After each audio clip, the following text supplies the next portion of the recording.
जय श्री राम मित्रों। Dictation start.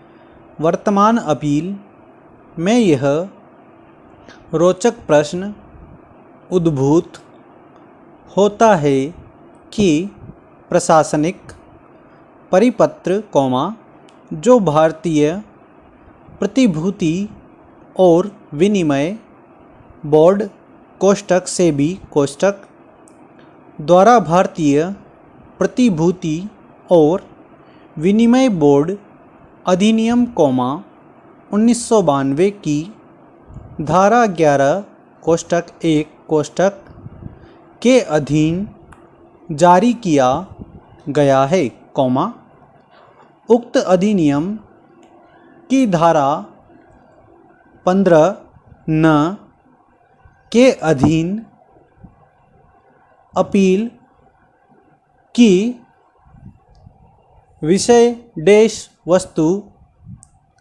हो सकता है या नहीं। विराम पैरा चेंज। भारतीय प्रतिभूति और विनिमय बोर्ड ने तारीख 5 सितंबर 1995 के प्रशासनिक परिपत्र द्वारा प्रतिभूतियों में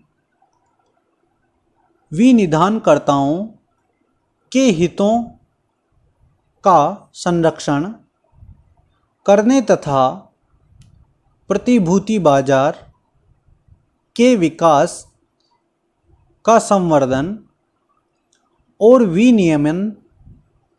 विनियमन करने के लिए भारतीय प्रतिभूति और विनिमय बोर्ड अधिनियम की धारा 11 कोष्टक 1 कोष्टक के अधीन एक प्रशासनिक परिपत्र विभौतिकीकरण प्रभारों का पुनर्विलोकन कोष्टक रिव्यू ऑफ डीमटेरियलाइजेशन चार्जेज कोष्टक शीर्षक के अधीन जारी किया। विराम। उक्त परिपत्र द्वारा निक्षेपधारियों को सभी सुसंगत उपविधियों, नियमों और विनियमों का यह निश्चित करने के लिए संशोधन करने की सलाह दी गई कि तारीख 12 अक्टूबर 1996 से किसी निक्षेपागार द्वारा निक्षेपागार के सहभागीदार पर और परिणामतः निक्षेपागार के सहभागीदार द्वारा हिताधिकारी स्वामी पर तब कोई प्रभार उद्गृहित नहीं किया जाएगा जब कोई हिताधिकारी स्वामी अपने खाते में पड़ी सभी प्रतिभूतियों को उसी निक्षेपागार सहभागीदार को या उसी निक्षेपागार या किसी अन्य निक्षेपागार के सहभागीदार की किसी अन्य शाखा को अंतरित करता है, बशर्ते अंतरिती निक्षेपागार के सहभागीदार तथा अंतरक निक्षेपागार के सहभागीदार के पास हिताधिकारी स्वामी का खाता सभी प्रकार से समरूप हो। विराम पैरा चेंज। प्रत्यर्थी द्वारा प्रतिभूति अपील अधिकरण के समक्ष फाइल की गई अपील में एक प्रारंभिक आक्षेप किया गया विराम।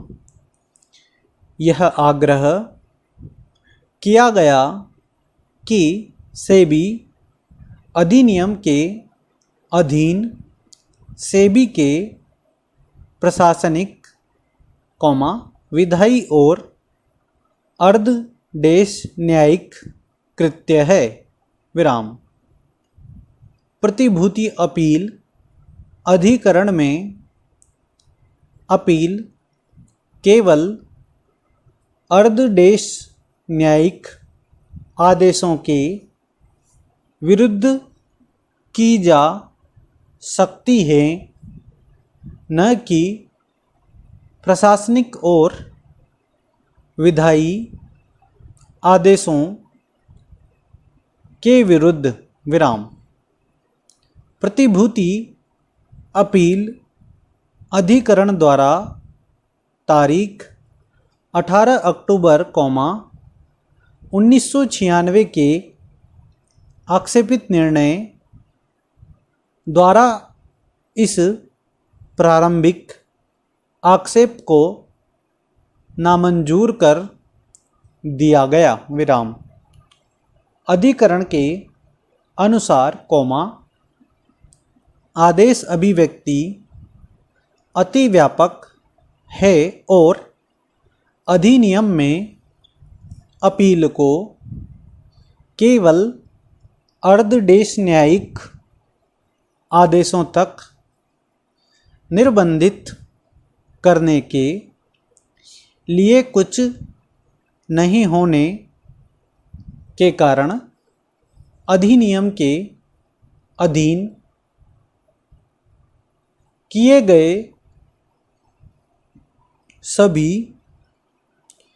तीनों प्रकार के आदेशों अर्थात प्रशासनिक विधायी तथा अर्ध न्यायिक आदेशों के विरुद्ध अपीलें की जाएंगी विराम। Para change. हमारे समक्ष प्रति देश अपीलें फाइल की गई हैं विराम। 1996 की सिविल अपील संख्या नेशनल सिक्योरिटीज़ डिपोजिटरीज लिमिटेड द्वारा गुणागुण के आधार पर खारिजी के विरुद्ध फाइल की गई है, जबकि 1997 के सिविल अपील संख्या सेबी द्वारा प्रतिभूति अपील अधिकरण के समक्ष किए गए प्रारंभिक आक्षेप को नामंजूर करने के विरुद्ध फाइल की गई है विराम। Para change. द्वितीय सिविल अपील में अपीलार्थी की ओर से यह आग्रह किया गया कि सेबी अधिनियम की धारा 15(न) के अधीन फाइल की गई अपील केवल अर्धदेश न्यायिक आदेशों तक निर्बंधित है, न कि प्रशासनिक या विधायी आदेशों या सेबी द्वारा 1991 के अधिनियम के अधीन पारित किए गए निर्देशों तक विराम। अपीलार्थी की ओर से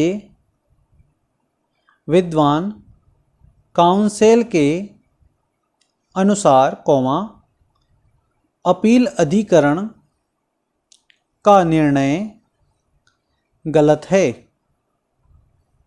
स्टॉप। धन्यवाद।